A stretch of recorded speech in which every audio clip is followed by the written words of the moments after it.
Student, good morning. आज आपको पढ़ाते हैं कोलाइडी विलीन का शुद्धिकरण। इससे पहले आपने कोलाइडी विलीन बनाने की विधियां पढ़ी थी और आज आप लोग पढ़ेंगे कोलाइडी विलीनों का शुद्धिकरण। ठीक, तो कोलाइडी विलीन बनाते समय क्या होगा कि कोलाइडी विलीन बनाते समय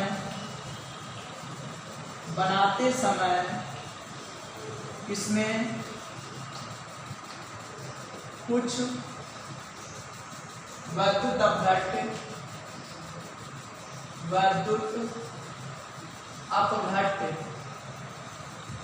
व कुछ अन्य विलेय अशुद्धियां रह जाती हैं। अन्य विलेय अशुद्धियां रह जाती हैं, अशुद्धियां रह जाती हैं। कोलाइड विलीन बनाते समय इसमें कुछ विद्युत अपघट्य व कुछ अन्य विलेय अशुद्धियां रह जाती हैं, जिनको पृथक करने की क्रिया को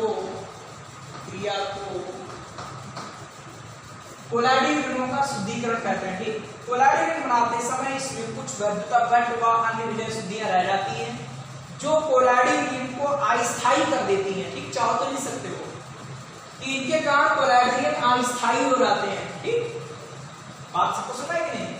जिनको पृथक करने की क्रिया को कोलाइडी विलीनों का शुद्धिकरण कहते हैं। कोलाइडी विलीनों का शुद्धिकरण कहते हैं। शुद्धिकरण कहते हैं। इनके लिए निम्न विधियां प्रयोग में लाई जाती हैं।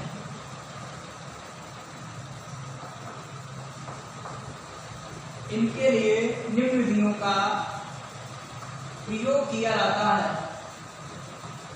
प्रयोग किया जाता है। नंबर 1 आपका है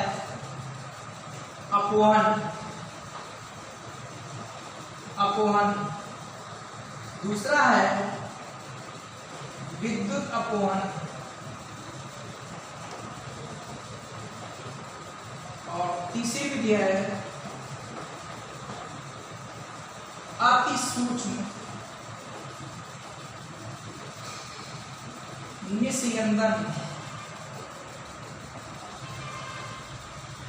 अपोहन, विद्युत अपोहन, अति सूक्ष्म निस्यंदन, ये कोलाइडी विलीन के शोधन की 3 विधियां हैं। अपोहन, विद्युत अपोहन और अति सूक्ष्म निस्यंदन। ठीक है, तो पहली विधि है अपोहन, इसे बोलते हैं डायलिसिस।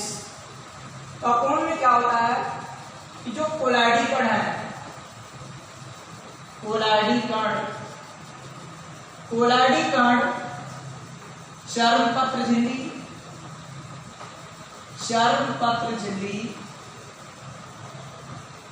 या जंतु झिल्ली से विसरित नहीं होते हैं, मतलब निकलते नहीं है। ठीक, विसरित नहीं होते हैं। कोलाइडी कण चर्मपत्र झिल्ली या जंतु झिल्ली से विसरित नहीं होते हैं, जबकि विलेय अशुद्धियां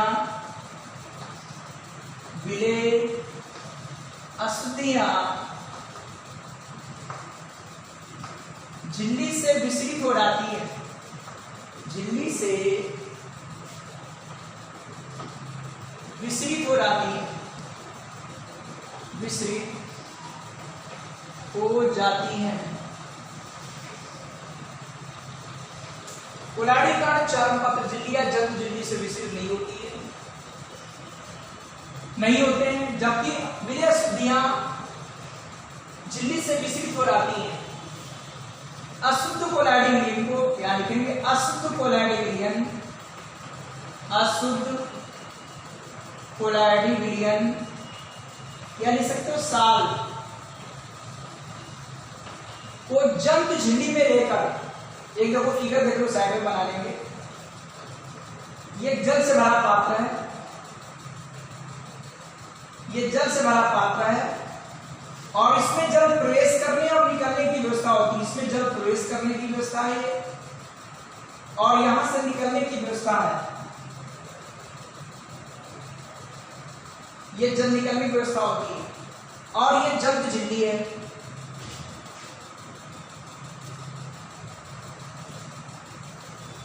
इसमें अशुद्ध कोलाइडोलिन भरकर, इसमें अशुद्ध कोलाइडोलिन भरकर इसको जल से भरे पात्र में लटका देते हैं। तो जो हमारी विलेय अशुद्धियां होती हैं, विलेय अशुद्धियां होती हैं, वो जल में विस्तृत हो जाती हैं और आपका शुद्ध कोलाइडोलिन आपको झिल्ली में या जंतु झिल्ली में शेष रह जाता है। ठीक, क्या लिखेंगे? अशुद्ध कोलाइडोलिन या साल को जंतु झिल्ली या चर्मपत्र झिल्ली, जंतु झिल्ली की थैली में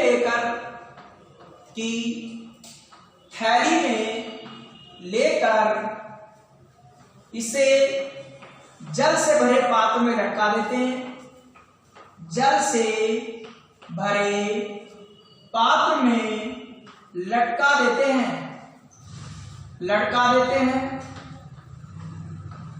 जिससे अशुद्धियां जल में विस्तृत हो जाती हैं, जल में विस्तृत हो जाती हैं और शुद्ध कोलाइडोलिन या साल, शुद्ध कोलाइडोलिन झिल्ली में शेष रह जाता है, झिल्ली में शेष रह जाता है। ठीक है, अशुद्धियां जल में विस्तृत हो जाएंगी और जल के द्वारा बाहर निकल जाएंगी। इस क्रिया को अपोहन कहते हैं, अर्थात कोलाइडोलिन को शुद्ध करने की क्रिया को अपोहन कहते हैं। ठीक, इस क्रिया को अपोहन कहते हैं और इसके लिए जिस उपकरण का उपयोग किया जाता है, जिस उपकरण का उपयोग किया जाता है उसे अपोहक कहते हैं। उसे अपोहक कहते हैं।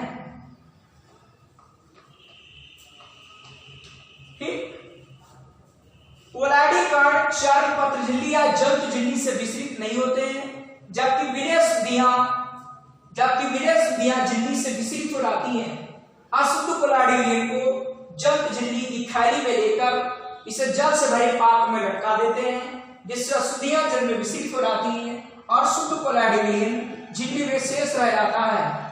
इस क्रिया को अर्थात कोलाइडोलिन को शुद्ध करने की क्रिया को अपोहन कहते हैं और ये क्रिया या इसके लिए जिस उपकरण का उपयोग किया जाता है उसे अपोहन कहते हैं। ठीक, सेकेंड हेडिंग है विद्युत अपोहन। देखो, जिससे पहले पढ़ा था साधारण अपोहन, उसकी वो क्रिया बहुत धीमी गति से होती है। इसलिए क्या होता है कि यदि अशुद्ध कोलाइडोलिन में केवल वैद्युत अपघट्ट की शुद्धियां हों तो कोलाइडोलिन का शोधन विद्युत क्षेत्र लगाकर किया जाता है, तो इस प्रक्रम का नाम हम देते हैं विद्युत अपोहन।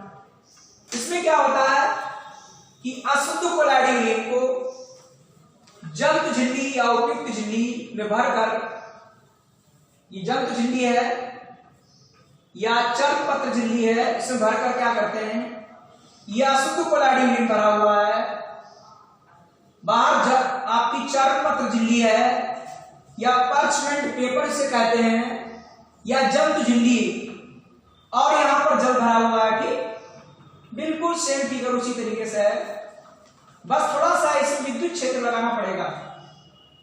यह आपका जल है, यह जल प्रवेश कर रहा है, यहां से जल बाहर निकलेगा और यहां पर विद्युत क्षेत्र उत्पन्न कर रहे हैं, अर्थात यहां पर इलेक्ट्रोड लगा दे रहे हैं। ठीक, ये इलेक्ट्रोड लगा दिया, ये आपका हो गया एनोड और एक तरफ लगा देंगे कैथोड, ये दूसरा इलेक्ट्रोड लगा दिया, ये आपका कहलाया कैथोड।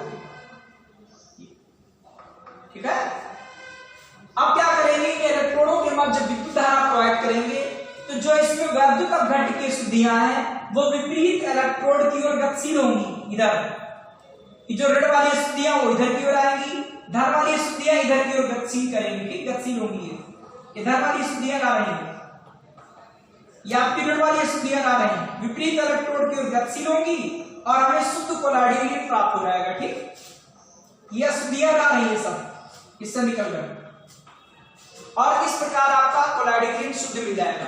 तो यह क्रिया तीव्र गति से होती है। ठीक, तो यहां पर लिखेंगे कि साधारण अपवहन की क्रिया धीमी गति से होती है या साधारण अपवहन मंद गति से होता है, ऐसे लिख सकते हो, चाहे मंद गति से होता है, साधारण अपवहन मंद गति से होता है यदि अशुद्ध कोलाइडल विलयन में, यदि अशुद्ध कोलाइडल विलयन में, यदि अशुद्ध कोलाइडल विलयन में, अशुद्ध कोलाइडल विलयन में केवल वैद्युत अपघट्य की शुद्धियां हो, वैद्युत अपघट्य की अशुद्धियां हो, वैद्युत अपघट्य की अशुद्धियां हो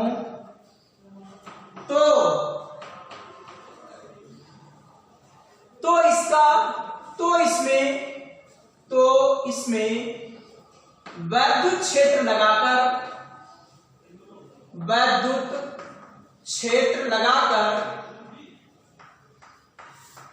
लगाकर, ठीक है, कि साधारण अपवहन मंद गति से होता है यदि कोलाइडल अशुद्ध कोलाइडल विलयन में केवल वैद्युत अपघट्य की शुद्धियां हो तो इसमें वैद्युत क्षेत्र लगाकर इस क्रिया को तीव्र गति से किया जा सकता है।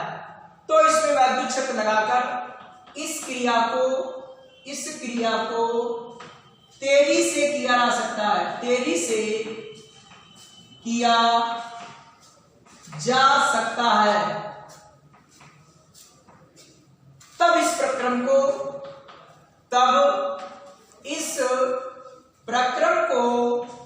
वैद्युत अपवहन कहते हैं, वैद्युत अपवहन कहते हैं। चूंकि विद्युत क्षेत्र का उपयोग किया गया, विद्युत अपवहन कहते हैं। आपको साइड फिगर बना लेना है।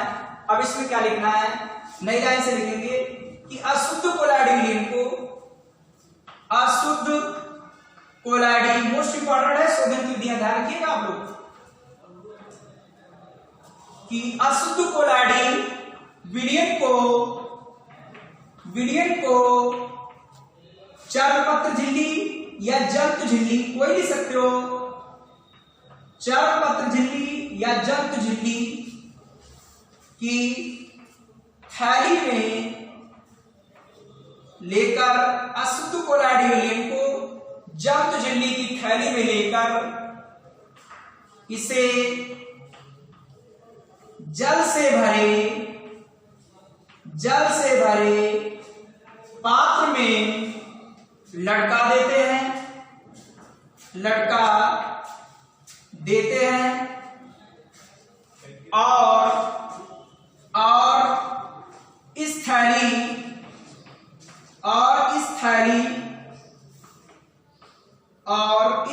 में चित्र के अनुसार, जो चित्र बनाया हमने, देखो इस चित्र के अनुसार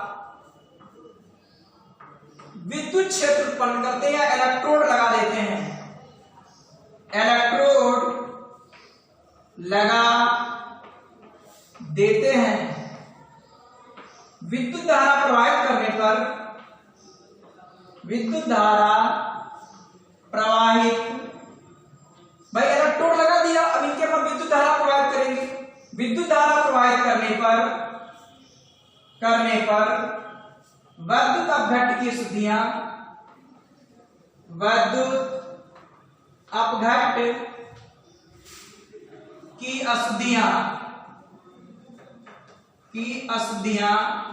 विपरीत इलेक्ट्रोड की ओर गतिशील होती है। विद्युत अपघट्ट है तो उसमें प्लस माइनस होगा, ठीक है। विद्युत धारा प्रवाहित करने पर विद्युत अपघट्ट की शुद्धियां विपरीत इलेक्ट्रोड की ओर गतिशील होती है, विपरीत इलेक्ट्रोड की ओर गतिशील होती हैं और थैली में शुद्ध कोलॉइडल विलयन